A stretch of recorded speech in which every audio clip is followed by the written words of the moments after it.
اسطورة معانا. المهارة والتصويب والهدف العالمي حسين الشحات بلمسة بمهارة. يا نهار ازرق، الرجل الابنودي الحمد لله اللي بالله الحزن اللي احنا فيه ده. حسين الشحات النهارده بيعمل عظمة في أرضية الملعب. لا صايع عبد القادر هو التصويب والهدف. الهدف على قلبي زي العسل. ثلاثة بس.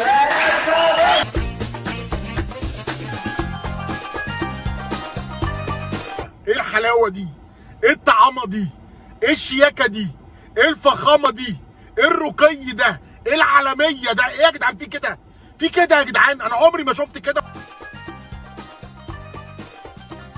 خطيرة المحاولة، خطيرة. الله نهار اسود. ضربة.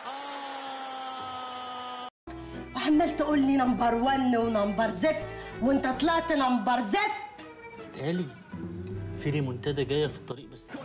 المساحات هنا كرة خطيرة. الله برافو عليك.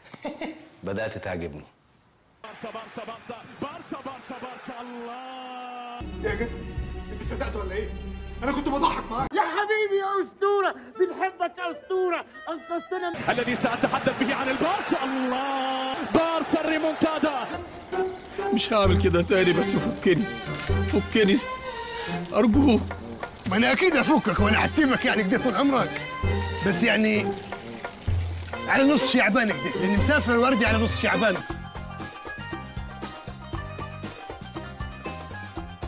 خطيرة داخل المنطقة وكير قوية. شت بينية جميلة، نونيز والعرضية. مش عامل حاجة، انت كلها بتضربني، اصرف لك ما تضربنيش.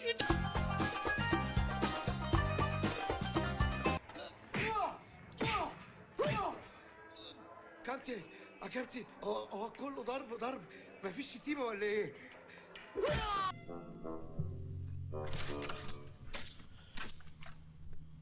ايه ده؟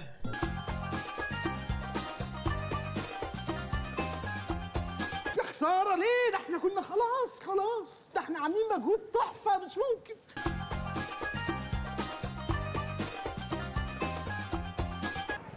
تشيزني بيلعبها بشكل خطير. ماذا تفعل؟ امباسيبل. وانا ما بقتش لعيبه دي، راحت عليا في اللعبه ولا انا مش فاهم. لو عجبك الفيديو ما تنساش تتفرج على الفيديو ده وكمان الفيديو ده، وما تنساش تعمل سبسكرايب للقناة وادفع على خدمة الجرس علشان يوصلك كل جديدنا.